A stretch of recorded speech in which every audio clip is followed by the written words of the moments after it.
Russia's top diplomat says the shooting down of a Russian warplane by Turkey was no accident. And a man who says he is one of the surviving pilots denies he received any warning at all that he had ventured into Turkish airspace. National security correspondent Jennifer Griffin has the latest tonight from the Pentagon.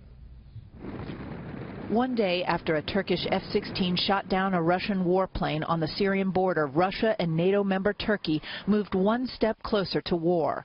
Russia's foreign minister Sergei Lavrov said the Turkish action was planned.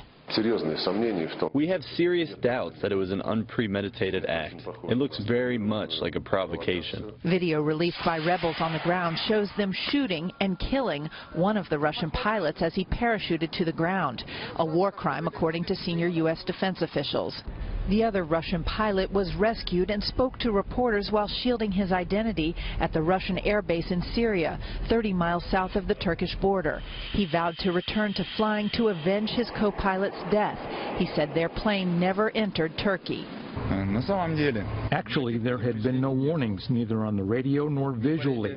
There had been no contacts whatsoever. If they wanted to warn us, they could show themselves by entering parallel courses, but it didn't happen.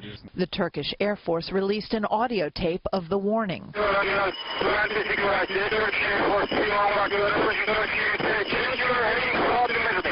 The Russian plane was shot down 1.7 miles inside Syria. A senior U.S. defense official tells Fox initial indications suggest the Turkish air-to-air missile was launched while the Russian plane was in Turkish airspace.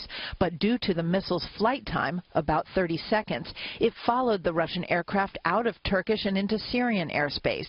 Turkey accused the Russians of striking Syrian rebels allied with Turkey who are fighting the Assad regime.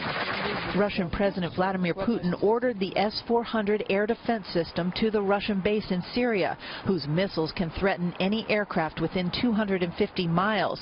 That expands into Turkey and covers most of Syria, down to Jordan and Israel. After what happened yesterday, we cannot exclude any other incidents. And if they occur, then we must somehow respond to it.